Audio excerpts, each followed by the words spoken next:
네, 전에 소개해드렸던 대로 이제 새로운 콘텐츠 시작합니다. 이름하여 오케스트라 라이프 토크, 그래서 오라톡이라고 이름을 정했고요. 오늘 그 오라톡의 첫 번째 게스트로 플루티스트 김신희 선생님을 모셨습니다. 인사하시죠. 네, 안녕하세요. 플루티스트 김신희입니다. 네, 우리 김신희 선생님은 사실 저하고 자주 보는 사이예요. 네. 예, 지금 웨스턴 심포니 오케스트라에서 같이 음악 활동하고 있고 수석 연주자죠. 네, 수석 연주자라는 개념을 좀 모르실 분들이 계시니까 좀 설명을 좀 해주시면. 네, 오케스트라에는 악장님을 비롯해서 수석, 차석 이렇게 단원 선생님들이 또 계신데요. 이제 수석 선생님께서는 저희가 오케스트레이션에서 이제 퍼스트 파트를 맡아서 되게 이제 솔로 파트라던가 이런 연주를 많이 담당하고 있고요. 네, 그 옆에서 이제 또 차석 선생님이 많이 도와주고 계십니다. 네, 그래서 수석 연주자는 그 오디션 볼 때부터 그 수석 연주자로 지원을 하잖아요. 네. 그러니까 일반 단원들보다는 그 선발 과정이 좀 아무래도 까다로울 수밖에 없겠죠. 네. 하지만 또 그 우리가 돈을 받는 것도 차이가 있잖아요. 네. 수석 연주자가 조금 더 네. 예, 대우를 좀 많이 받고 있습니다. 그만큼 어려운 점도 많죠. 그렇죠. 플룻 같은 경우에는 이제 혼자서 뭔가 다른 악기들 사이에서 많이 이렇게 독보적으로 나와야 할 그런 솔로 파트가 많다 보니까 혼자 이렇게 좀 많이 긴장도 되고 네, 그만큼 책임감도 많이 따르는 자리인 것 같아요. 그 오케스트라 연주 이렇게 하다 보면 왜 그런 경우들이 자주 있어요. 갑자기 막 소리가 크다가 확 죽어가지고 고요한 가운데서 혼자 이렇게 싹 튀어나오는 파트가 대부분 보면 못 간 파트들이 많잖아요. 네, 플룻도 그렇고 오보에도 네, 그렇고 네. 바슨도 그렇고 플룻은 연주자들이 예민하지 않을 수 없게 될 것 같아요. 네, 더군다나 저희는 유일하게 그 관악기들 중에서 리드가 없어요. 그러다 보니까 소리 내는 것도 더 예민하고 바람을 좀 조정하기가 좀 많이 힘든 악기라서 고요한 가운데 나올 때 그 첫 음을 내는데 진짜 많이 집중을 하고 그 소리를 내기 위해서 연습을 가장 많이 하는 것 같아요. 그 리드가 없다는 말씀은 이제 다 알아두실 거예요. 주로 이제 색스폰 하시는 분들이 제 채널을 많이 보시는데 색스폰은 이제 리드가 들어가거든요. 플룻은 어떤 원리로 그러면 소리가 나는 겁니까?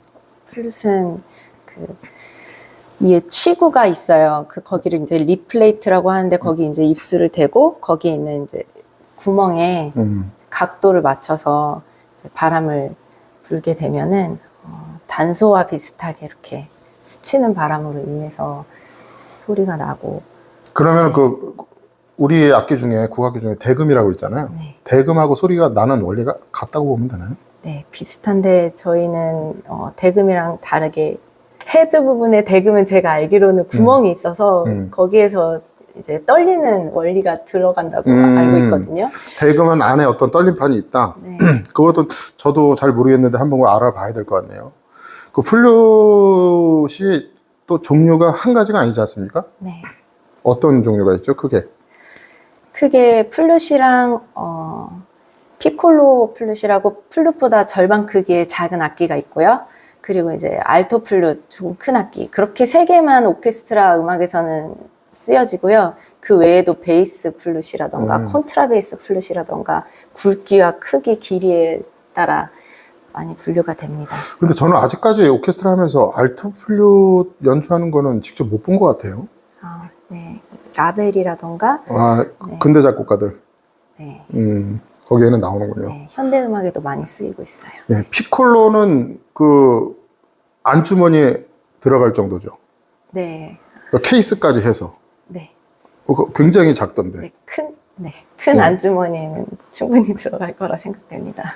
그러니까 어떤 면에서 보면 이 플룻이 가지고 다니기는 참 편한 악기잖아요. 네, 그렇죠. 가방이 그렇게 크지도 않고 네. 악기 자체가 또 가볍고. 네, 오케스트라에서는 가장 작은 악기인 것 같아요. 그렇게 따지면 이 첼로 하는 사람들이나 콘트라베이스 하는 사람들은 전생에 뭔 죄를 지은 게 아닌가 생각도 들어. 그 콘트라베이스 크잖아요. 보통 이제 네. 사람 키만 한데 여성 연주자들이 꽤 있거든요. 네, 그렇죠. 근데 우리 단원 중에서도 키가 한 160도 안 되는데 그거 질질 끌고 다니는 거 보면 참 안 됐다는 생각도 드는데 플룻은 그런 거 보면 참 우아한 것 같아요. 네. 그 플룻 하는 사람 연주자들의 어떤 독특한 특징이랄까 뭐 그런 게 있을까요? 아무래도 그런 질문을 좀 받았었어요. 여성스러워 보이는 악기라 그런지 좀 공주병이 좀 많다던가, 네. 또 예민하지 않냐, 뭐 그런 질문도 받았고, 본인은 그렇다고 생각하세요? 예민하고. 어느 면에서는 예민하지만 공주병은 아닌 것 같아요. 우리가 본 게 그래도 한 10년은 안 되고 한 8년? 네, 그 정도 됐죠? 네. 그동안 8년 동안 제가 옆에서 지켜본 거로는 예민하고는 좀 거리가 먼 것 같은데 제가 모르는 뭐 또 모습이 있나 봅니다. 그런가요? 그 처음에 플룻 시작하게 되셨을 때 또 계기나 뭐 어떤 이유가 있었나요? 저는 이모부께서 플룻을 하셨어서, 프로 네. 연주자셨어요? 네. 그리고 출강도 하셨고, 제가 배울 때쯤 제가 이제 단소를 잘 부는 걸 보시고, 플룻 한번 소리 내봐라. 이렇게 하셔서 굉장히 자연스럽게 시작을 했고, 또 같은 동네 살았기 때문에, 네. 주말마다 항상 레슨 받거나 같이 음악을 듣거나 했어요. 이모부한테 레슨을 받으셨어요? 네네. 야, 가족끼리는 운전 가르치는 거 아니고, 네. 다른 레슨 같은 거 하는 거 아니라고. 저도 이제 제 자식이 있지만 전혀 저는 안 가르치고 있거든요. 예, 가뜩이나 뭐 사이가 이렇게 나쁜 건 아니지만 좋지도 않기 때문에 더 나빠질 수 있는 확률이 높기 때문에 우리가 첫 번째 들려주셨던 곡이 Your Age Mayup이잖아요. 네. 아주 유명한 곡인데 그 곡 어떠신 것 같아요? 연주하시면서 곡에 대한 느낌이랄까 뭐 그런 게 있으시면. 워낙에 뭐 이렇게 성가곡으로도 즐겨 부르기도 하고, 또 선생님께서 노래하시는 것도 제가 또 많이 감상을 했었고요. 네, 가끔 합니다. 네. 그리고 거기에 또 담긴 의미들이 또 좋고, 그래서 꼭 저도 플룻으로 한번 표현해 보고 싶었는데, 마침 여기 왔을 때 또 그게 또 가능해서 성공을 하게 되었습니다. 사실 우리 그 첫 곡 녹음하는데 고생을 좀 했어요. 이제 네. 오늘 오셔서 곡 녹음하시고 이제 인터뷰도 하는데 뭐 셋업이 좀 잘못돼가지고 한 5번 했었나요? 6번 했었나요? 근데 제가 사실 이제 공연장에서 같이 합주하는 것만 들었는데 이런 환경에서 혼자 이렇게 딱 연주하시는 걸 들으니까 이 플루트 체력 소모가 네. 생각보다 어마어마하게 많을 것 같다는 느낌이 들어요.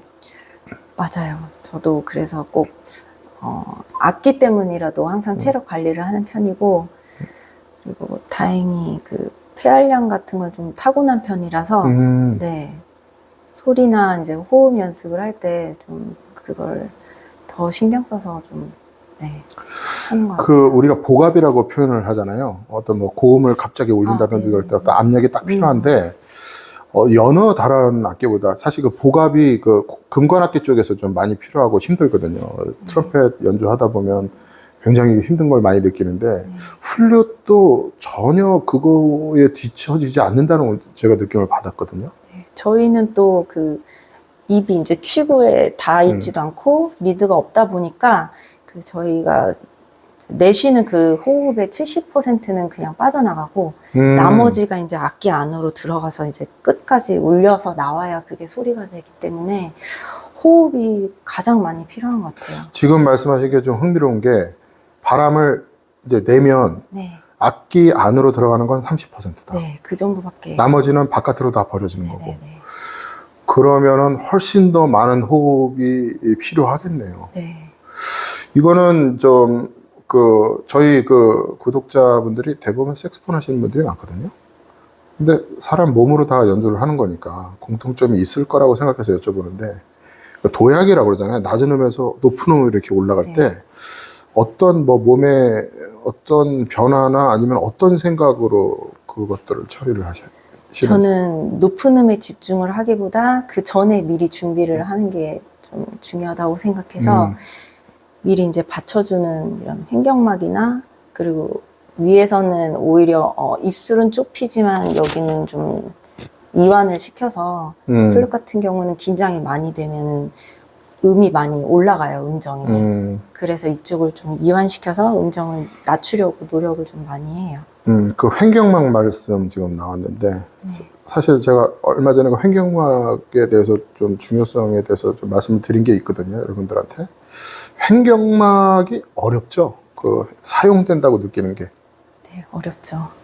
일반 사람들이 그걸 느낄 수가 있을까요? 저 같은 경우에는 이제 자세를 뭐 누워 있다거나 뭐 허리를 굽혀서 힘을 빼고 있을 때 이제 좀 느끼게끔 많이 해요. 흔히 뭐 배에 힘줘서 불어라 하는 그런 것들을 이제 몸에서 본인이 좀 깨닫게 하려고 좀 자세로 좀 많이 설명을 하는 편인데, 네, 가장 쉬운 거는 뭐 웃을 때 움직이는 그 근육. 네, 웃을 때. 네, 네. 그리고 그 순간을 찾자면은 저는 기침할 때도 네. 네, 그게 움직이는 게 느껴지고, 그리고 그 단전이라는 개념을 아십니까? 단전? 여기 아래. 아랫배. 네, 네, 예. 네. 거기 단전에 어떤 긴장을 주고 연주를 하시나요? 저 같은 경우에는 굉장히 많이 아래로 내렸을 때 고음이 훨씬 풍성하게 난다, 그런 식으로는 네, 상상하는 개념이에요, 저도. 네. 상상하는 개념 네, 정도고. 그 들어 마시는 숨에서 우리가 다 호흡을 하는 악기잖아요. 들어 마시는 숨에서 우리가 좀 놓치지 말아야 될, 항상 생각해야 될 부분은 뭐가 있을까요? 저는 무조건 어깨와 가슴이 올라가면 안 된다. 네, 들이마시는. 네, 들숨. 네. 그러니까 그게 이제 흉식 호흡의 형태로 나타나잖아요. 이렇게. 그렇죠.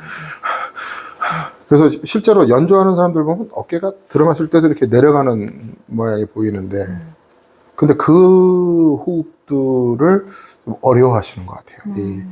지금 시작하시는 분들, 아마추어 분들이 그거에 대해서 좀 이해를 잘 못하시는 것 같은데, 뭐 좀 팁이 있을까요? 뭐 어떻게 좀 이해를 쉽게 시킬 수 있는 방법이 있다면 뭐가 있겠습니까? 선생님이 제자들한테 뭐 레슨을 한다든지 할 때?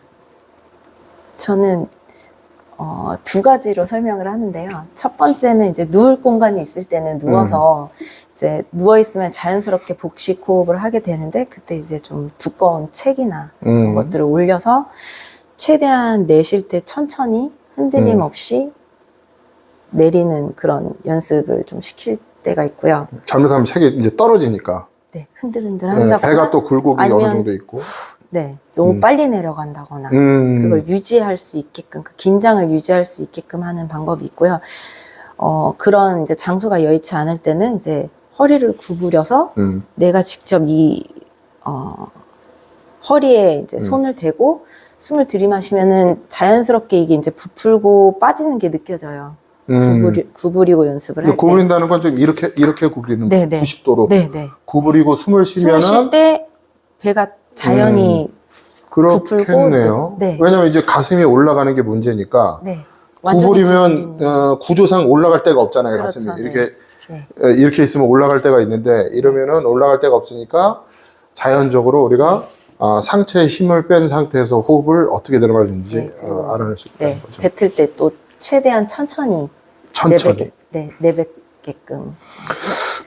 아까도 계속 강조하셨는데, 천천히 내뱉는다는 것하고, 또 책을 뭐 떨어뜨리지 않게 유지시킨다는 것하고, 제가 말씀드리는 단전하고 같은 맥락인 것 같아요.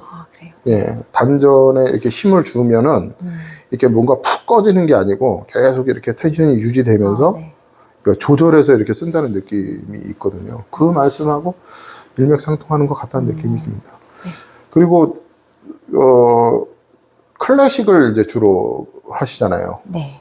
그러면 이제 오늘 뭐 유레즈미업 같은 거는 워낙 유명한 곡이니까 뭐 많이들 하지만, 또 이제 이후에 들려드릴 곡들은 또 클래식하고는 좀 거리가 먼 그런 곡들인데, 오늘 녹음 저희 스튜디오에 오셔서 이제 한 그 환경이 좀 생소하시죠? 네. 녹음은 많이 해보셨을 거 아니에요, 네. 그동안. 네. 근데 이제 반주기하고 오늘 녹음을 하셨어요. 네. 반주기하고 녹음한 거는 처음이시죠? 처음이에요. 예, 제가 처음에 섭외를 드렸을 때도 반주기하고 어떻게 녹음을 하나 좀 의아하셨을 네네네. 것 같아요. 네. 오늘 해보시니까 어떤가요? 제가 생각했던 것보다 그 소리의 퀄리티라던가 그리고 이제 제가 그 음원과 함께 거기 악보가 또 화면에 나오더라고요. 네네. 네.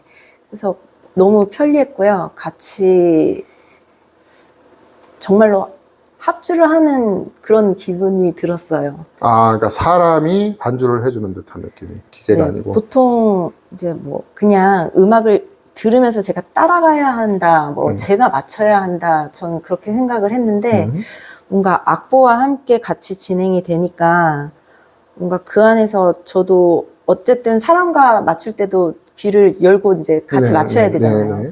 뭔가 좀 호흡하는 느낌이 들었어요.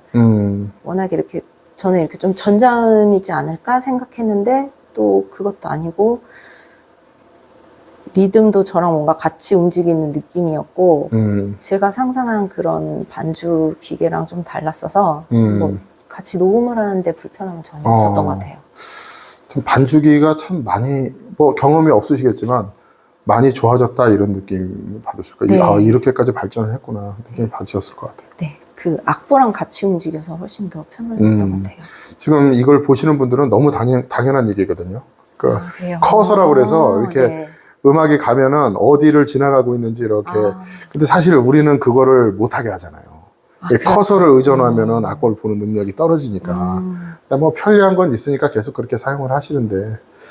그리고 그 반주기 소리가 네. 그 우리가 소리에 민감하잖아요. 네, 네.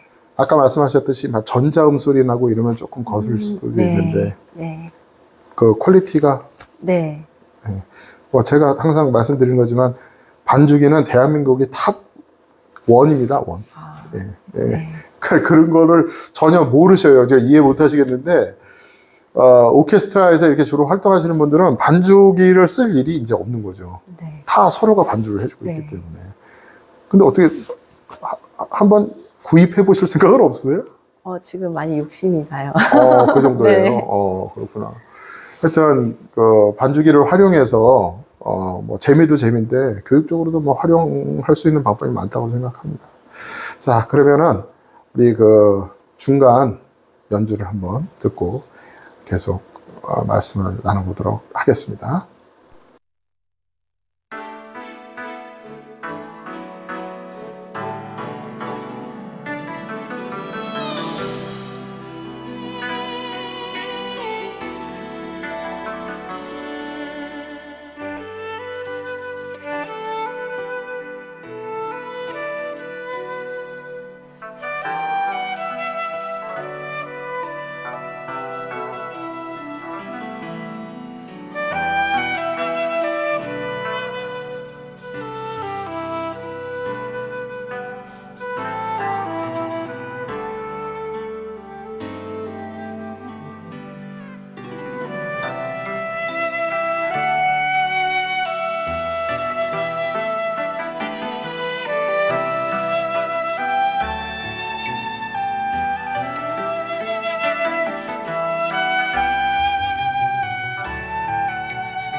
네. 연주를 듣고 왔습니다. 지금 하신 곡이 2년이라는 곡이에요. 네. 그것도 색스폰 하시는 분들이 많이 연주를 하시는데, 버전이 좀 다른 2년이었죠? 네. 소양 씨가. 네, 그게 어디지? 불후의 명곡인가? 어디서 소양 씨가 이렇게 불렀던 곡인데. 소양 씨하고 우리가 연주를 많이 했어요. 네. 어제도 네. 했죠? 네. 근데 잘하긴 잘하더라고. 네. 뒤에서 이렇게 듣는데도 소름이 끼치죠. 감동받았어요. 어저께 4곡 하셨는데 뭐가 제일 기억에 남으세요? 저는 제가 아까 연주했던 You Raise Me Up.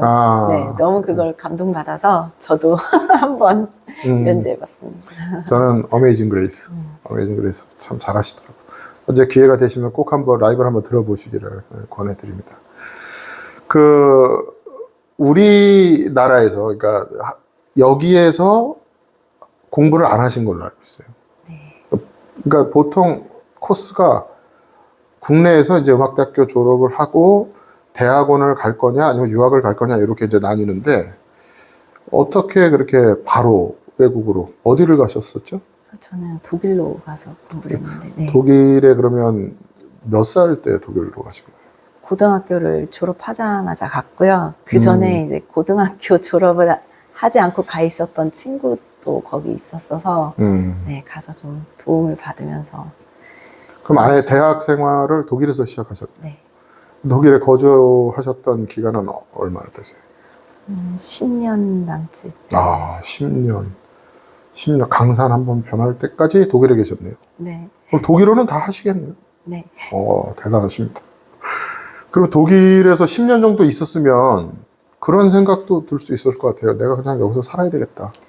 직업도 있으니까. 네, 맞아요. 그때는 아무래도 뭐 레슨도 거기에서 처음 시작을 했고, 그리고 제가 거기로 가서 공부를 하고 싶었던 게 거기 오케스트라에서 활동하고 싶어서 간 거였기 때문에 거기서 이제 강의 생활도 하고 오케스트라도 연주자로서 활동을 했는데 10년이 지나고 나니까 마음이 또 바뀌더라고요. 네. 이제 고국이 그리워지던가요? 네, 한국에 있는 오케스트라에서도 연주하고 싶었고, 네, 가족도. 독일에 계셨으면 주로 어느 지역에 계셨습니까? 저는 뮌스터라는 곳에서 공부를 했고요. 그리고 이제 베를린 쪽에서도 또 일을 했었습니다. 거기서 교수직도 하셨었나 봐요? 저희 교수님께서 이렇게 교수 대행직을 이렇게 또 조교식으로 조교로 활동을 하다가 이제 본인 대신에 이제 클래스를 잠깐 이렇게 넘겨주셔가지고 네. 그러면 독일에서 교수까지 하셨으면은 여기 오시는 것도 쉬운 결정은 아니셨을 것 같은데 어떻게 보면 자리를 잡은 거잖아요. 제가 맡았던 직은 교수 대행직이었어가지고 교수님께서 이제 다시 돌아오실 경우에 본인의 이제 클래스를 다시 맡으셨어요. 근데 그때 저한테 이제 남고 싶은 학생들은 저한테 이제 계속 레슨을 받고 이제 또 교수님께 받고 싶은 사람은 교수님께 받고 이렇게 지내다가 아무래도 이제 제가 하고 싶었던 건 오케스트라에서 연주 활동하는 거였어서 한국에 들어오기 전에 그 자리는 이미 내려놓고 베를린으로 이제 다시 이사를 가서 거기서 이제 오케스트라 연주자로 활동을 했어요. 그러다가 네. 독일은 이제 유럽이고 이제 우리 대한민국은 이제 아시아권으로 들어가는데 확실히 좀 차이가 있잖아요. 어떤 전체적인 분위기라든지. 근데 여러 가지 차이가 있겠는데 이 음악계로만 놓고 보자면 오케스트라라든지 어떤 음악계에서만 놓고 보자면 어떤 차이가 제일 큰 것 같으세요? 제가 있었던 오케스트라로만 이렇게 좀 비교를 하자면 거기는 아무래도 클래식이라는 그 음악 자체가 딱 그 클래식 시대부터 와서 아예 음악 그 분류 자체가 클래식으로 되어지잖아요.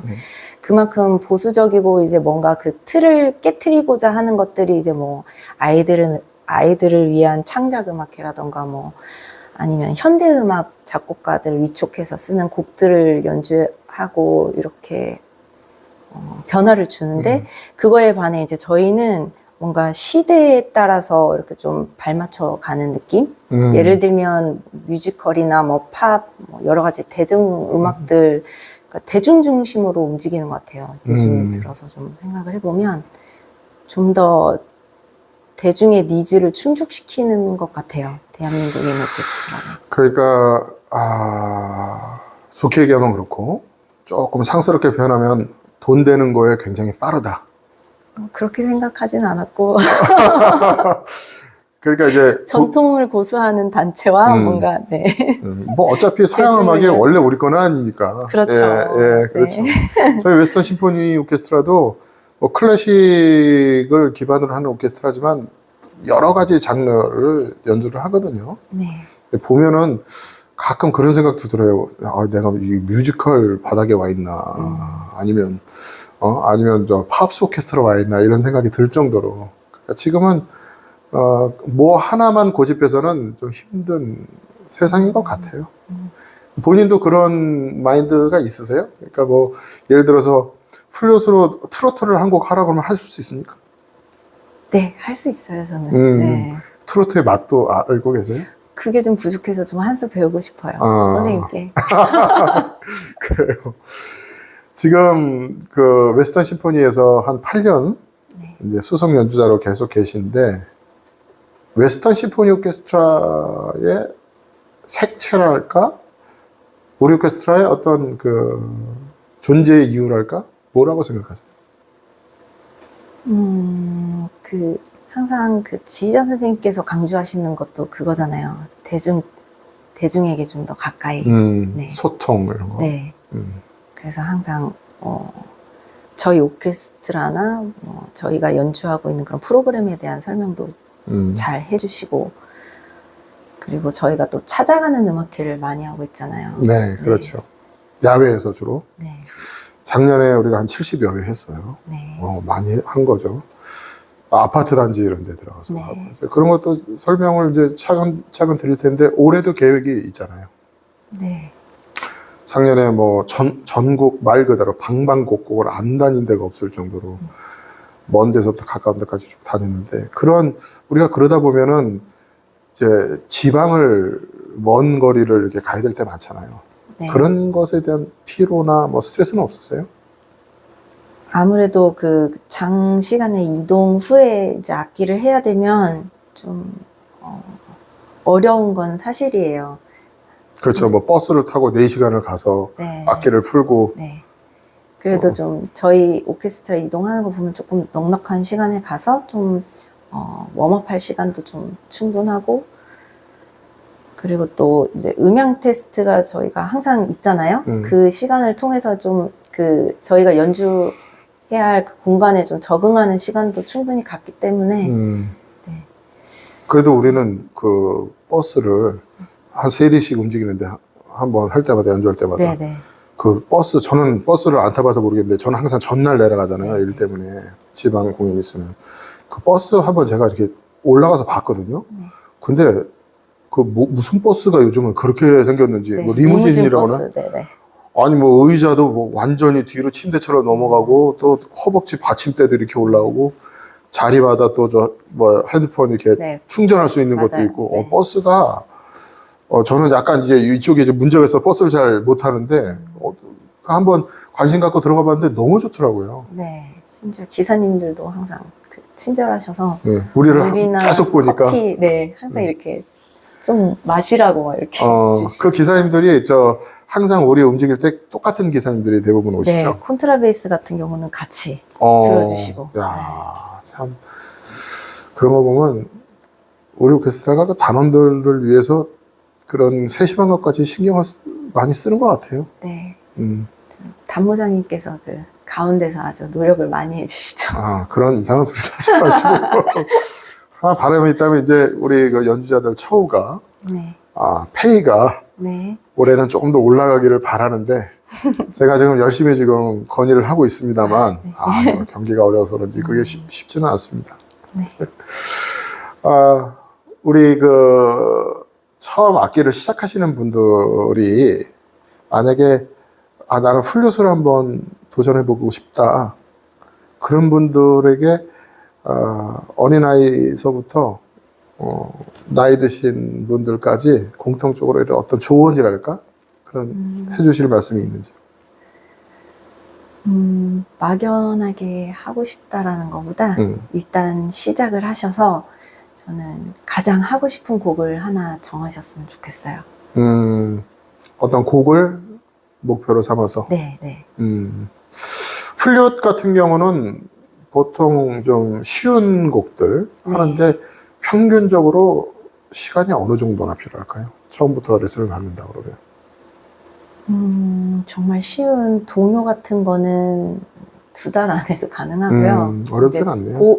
고음을 제대로 내고 이제 소리를 정말 제대로 내려면 6개월 정도는 쭉 해야 네, 호흡을 조금 이해하고 하는데 도움이 될 것 같아요. 6개월도 뭐 그렇게 길다고 생각하지는 않는데 색소폰도 그렇거든요.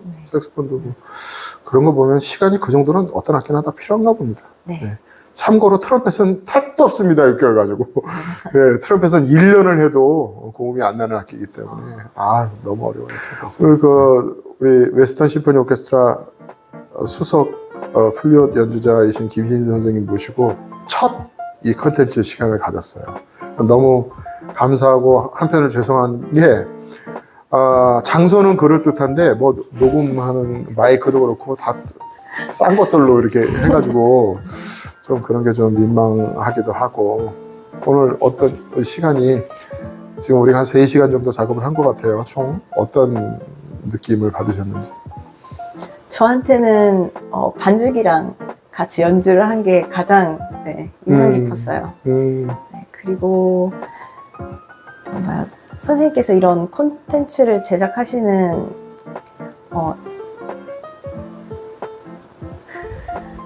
선생님께서 이런 컨텐츠를 제작하신다고 얘기를 들었을 때는 처음에는 좀 의아했었는데 뭔가 저희 오케스트라와 악기를 또 알리는 그런 자리가 된 것 같아서 좀 개인적으로는 기쁘고요. 그리고 저에 대해서도 뭔가 다른 음악과의 작업에 대한 그런 첫 걸음이 아닐까. 네. 지금 사시는 곳이 수지구였나요? 네. 수지구에 사시고. 뭐 저희 스튜디오하고 연습실하고는 그렇게 먼 거리는 아닙니다만 어쨌든 이렇게 주말에 시간을 내주셔서 오셨다는 건 너무 감사드리고 또 항상 이게 첫 단추가 힘들잖아요. 처음 하는 게. 근데 너무 잘해주셨어요. 녹음도 너무 잘해주셨고 이 인터뷰도 너무 대답도 잘해주시고 그래서 다시 한번 감사의 말씀을 드리겠습니다. 언제 한번 다음에 또 모실 수 있는 기회가 있기를 바라면서 인사하시고 마무리 짓겠습니다. 감사합니다. 감사합니다.